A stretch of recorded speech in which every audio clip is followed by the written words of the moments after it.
မလေးစကားကိုလေးလာတဲ့တငယ်ချင်းတွေအားလုံးပဲမင်္ဂလာပါကျွန်တော်နာမည်ဟာဆန်ပါကျွန်တော်သိတဲ့မလေးစကားလေးတွေကိုတငယ်ချင်းတို့ကိုပို့ပပလေးမတ်မိလွယ်အောင်လို့ကျွန်တော်တင်ပေးတင်ယူလုပ်နေတဲ့အစီအစဉ်လေးဖြစ်ပါတယ်ဆိုတော့ကျွန်တော်တငယ်ချင်းတို့ကိုဝင်မြပေးမယ်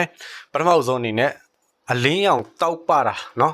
တောက်ပချင်းပေါ့တောက်ပချင်းကိုမလေးလို့တရန်လို့ခေါ်ပါတယ်သူ့ရဲ့စလုံးပေါင်းလေးကိုကျွန်တော်အတတ်နိုင်ဆုံးစူးစမ်းပြီးပေါင်းပြရပါမယ် T E T R A N G ရန်တရန်ဆိုတာကတောက်ပချင်းဖြစ်ပါတယ်သူနဲ့ဆက်ကျင်ဘက်တောက်ပချင်းပြီးသွားပြီဆိုရင်မောင်မိုက်ချင်းလာပါမယ်မောင်မိုက်ချင်းကို G E L A P lap G E G L A P lap G lap မောင်မိုက်ဒီဖြစ်ပါတယ်ပြီးတော့ဒါလမ် D A ဒါ L A M လမ်ဒါလမ်အထဲကိုခေါ်တာဖြစ်ပါတယ်သူ့ရဲ့စကားလုံးဆန့်ကျင်ဘက်အထဲပြီးအပြင်လာပါမယ်အပြင်ကို L U A R လော L U A R လောကျွန်တော်တော့တိတ်တော့မပြီးဘူးเนาะဒါပေမဲ့စူးစမ်းပြီးပြောကြည့်တာပါ L U A R လောဆိုတာကအပြင်ကိုခေါ်တာဖြစ်ပါတယ်ပြီးတော့ the pan အရှိเนาะအရှိကို D E the P A N pan the pan အရှိလို့ခေါ်ပါတယ်သူရဲ့စန့်ကျင်ဘက်စကားလုံးကတော့အနောက်ဖြစ်ပါတယ်အနောက်ကို B E B L A la B la K A N kan B la kan သူ့အမြန်ပြောမယ်ဆိုရင်တော့ black can လို့ပဲပြောကြတာပေါ့နော်ဒါပေမဲ့စကားလုံးကိုတစ်လုံးချင်းစီအေးအေးပြောမယ်ဆိုရင်တော့ B E B L A la B la K A N kan B la kan okay Okay ဒီတင်ကန်းစာ6လုံးကိုတငယ်ချင်းတို့အရင်ဦးဆုံးကိုမတ်မိသွားတဲ့အချိန်တွေထိကိုလုံးဝအလွတ်ရသွားတဲ့အချိန်တွေထိကိုတစ်ချက်လောက်ဗီဒီယိုလေးကိုခဏလောက်ရပ်ထားပြီးတော့အလွတ်ကျက်ပေးဖို့ကျွန်တော်တောင်းဆိုလိုက်ပါတယ် Okay let's go ဒုတိယပိုင်းကျရင်ပြန်ဆုံကြမယ် Okay အားလုံးပဲတင်ကန်းစာ6လုံးကိုရသွားပြီလို့ထင်ပါတယ်ဆိုတော့ဒီတင်ကန်းစာ6လုံးထဲမှာကျွန်တော်မေးချင်တဲ့စကားလုံးလေးကိုကျွန်တော်မြန်မာလိုကောမလေးလိုကောကျွန်တော်ကောက်ပြီးမေးမယ်ဖြေနိုင်အောင်လုပ်ပါ D E P A N the pan ရဲ့အဓိပ္ပာယ်ကိုမြန်မာလိုပြောပြပါ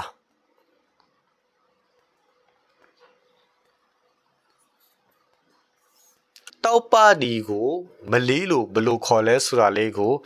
တေချာလေးစလုံးပေါင်းပြီးတော့ကိုနားနဲ့ကြားအောင်အတန်ထွက်လေးကိုယ့်ကိုရွတ်ပြပါ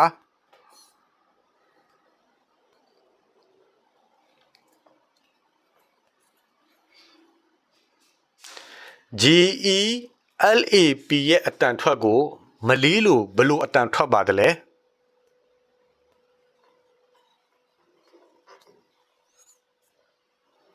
မြန်မာလိုအနောက်ကိုမလေးလိုဘယ်လိုခေါ်လဲဆိုတာကိုစလုံးတစ်လုံးချင်းစီကိုရွတ်ပြပြီးကိုနားနဲ့ကိုကြားအောင်တစ်ချက်လောက်ရွတ်ပြပါ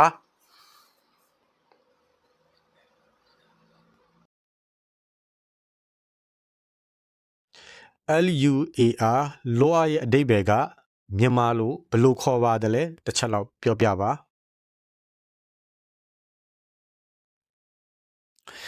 Okay တကယ်လို့တငယ်ချင်းတို့ကအခုကျွန်တော်မေးတဲ့မေးခွန်းတွေကိုအကုန်လုံးဖြေနိုင်တယ်ဆိုရင်တော့ကျွန်တော်တို့အပိုင်း3ကိုဆက်သွားမှာပေါ့နော်ကိုကမဖြေနိုင်ဘူးဆိုရင်တော့ဘာလုပ်မလဲဗီဒီယိုလေးကိုပြန်ရစ်ပြီးတော့အရှိကသင်ခန်းစာတွေကိုတေချာပြန်လေ့ကျင့်လုံးဝရသွားတဲ့အထိကိုပြန်လေ့လာပြီးသွားပြီဆိုရင်နံပါတ်1ကိုပြန်လာအပိုင်း2ကိုပြန်လာပြီးပြီးဆိုရင်စာလေးတွေကိုပြန်ပြီးတော့နေကျွန်တော်မေးထားတဲ့မေးခွန်းတွေကိုပြန်ပြီးဖြေနိုင်အောင်လုပ်ဖြေပြီးသွားပြီဆိုရင်တော့ကျွန်တော်တို့အပိုင်း3ကိုဆက်သွားမယ် Let's go အပိုင်း3Okay အပိုင်း3ကနေကြိုဆိုလိုက်ပါတယ်ကျွန်တော်တင်ကန်းစာ6လုံးကိုဥပမာလေးကျွန်တော်ပါဇက်တဲ့ရှိတာလေးတွေရှောက်ပြောကြည့်မယ်တကယ်ကျွန်တော်ကနားယူအောင်မဒီတိုင်းလေးပဲနားထောင်ကြည့်ပါနော် Okay ဒီမီလုံးကအလန်းကိုသူ့ရဲ့အလင်းရောင်ကတောက်ပါတယ်လို့ပြောချင်တယ်အိုးလမ်ပူနီတရန်ဆန်ငါလာနော်ဒီမီလုံးကတရန်နော်တောက်ပါတယ်ဆန်ငါလာအယမ်းပဲနော်သူ့ရဲ့မီအလင်းရောင်ကအယမ်းကိုတောက်ပါတယ်လို့ပြောချင်တာဖြစ်ပါတယ်ဒါပုံတွေတော့မဟုတ်ဘူးเนาะအမျိုးမျိုးဖုံတွေပြောကြတာဗောဒါလည်းကျွန်တော်ပါစတဲ့ရှိတာရှောက်ပြောတာဖြစ်ပါတယ်နောက်တစ်ခုကသူ့ရဲ့စန့်ကျင်ဘက်အနေနဲ့ဒီခန်းလေးကမောင်တယ်လို့ပြောကြည့်ရအောင်ဗောနော်ဘီလေးနီဂလပ်เนาะဘီလေးအီနီ bile ဆိုတာကအခန်း ini ဆိုတာကဒီရပါเนาะ okay bile ini ဒီနှစ်ခုတွဲလိုက်မယ်ဆိုရင်ဒီအခန်းက sanga gelap အရန်ကိုမောင်နေတယ် okay သူ့ရဲ့အနောက်မှာဗာလေတစ်ခုလောက်ထဲကြည့်မလဲဆိုတော့ oi aku terkejut lah oi aku terkejut lah oi เนาะterkejut ဆိုတာကလန့်တယ်ထိတ်လန့်တာပေါ့เนาะ oi aku terkejut lah aku tak berani lah တကယ်aku terkejut lah ငါလန့်တယ်ကွာ aku tak berani lah ငါလုံးဝမရဲဘူး okay ဒီပုံစံမျိုးပြောတာဖြစ်ပါတယ်ဒီပစ္စည်းလေးကိုအပြင်မှာတွားပြီးတော့ထားလိုက်ဆိုအလွယ်ဆုံးဘယ်လိုမျိုးပြောလဲဆိုတော့နိုင်ငံခြားသားတွေကော okay တတိယကျွန်တော်တို့ပြောမယ်aman barang ni ambil pergi taruh di luar barang ni ဒီပစ္စည်းကို ambil ယူလိုက်ပါ pergi taruh တွားပြီးတော့ထားလိုက် di luar အပြင်မှာ okay ဒါဆိုရင်တော့ကျွန်တော်တို့နောက်ထပ်နှလုံးလောက်ပဲကျန်တော့တာเนาะနှလုံးကဘာလဲဆိုတော့ depan ရဲ့ belakang ရဲ့เนาะ okay depan ဆိုတာကအရှိကိုကျတော့ဘယ်လိုမျိုးဥပမာပေးရမလဲဆိုရင် okay depan ကိုကျွန်တော်တို့ဘယ်လိုမျိုးဥပမာပေးရမလဲဆိုရင်ကျွန်တော်ပါဇက်နဲ့ထွက်တာကွာ okay ကျွန်တော်တို့အရှိမှာကားတွေဆိုင်ကယ်တွေရှိတယ်နည်းနည်းလေးကို view side ပေါ့เนาะ hey depan jaga sikit ada motor dengan kereta bahaya tau okayဆိုတော့ depan jaga sikit အရှိမှာနည်းနည်းလေးကို view side ပါ jaga ဆိုတာက view side တာဖြစ်ပါတယ် ada motor dengan kereta tau ဆိုင်ကယ်နဲ့ကားတွေရှိနေတယ်တိလား okay ဒီတော့မျိုးပြောတာဖြစ်ပါတယ် depan jaga sikit ada motor dengan kereta okay ဒါပုံတွေတော့မရှိဘူးဘယ်သူမှလည်းမပြောဘူးကျွန်တော်ဗဇက်တွေထွက်တာတွေကျွန်တော်ရှောက်ပြောပြနေတာဖြစ်ပါတယ်ဒါဆိုရင်အနောက်မှာပေါ့နော် tengok lah belakang aku ada belakang ni aku panggil hang tengok pun okay အနောက်ကိုလဲကြည့်ပါကွာ tengok lah belakang เนาะ belakang အနောက်ကိုလဲကြည့်ပါ aku panggil ငါမင်းကိုခေါ်တယ် hang tengok pun မင်းငါ့ကိုမကြည့်တာဘာဖြစ်လို့လဲ okay ကျွန်တော်တို့သင်ခန်းစာလေးကတော့ဒီလောက်နဲ့ကျွန်တော်အဆုံးသတ်လိုက်ပါမယ်နောက်ထပ်သင်ခန်းစာတွေမှာပြန်ဆုံမယ်တရက်ကိုတပုတ်ပုံမှန်တင်ပေးသွားမယ်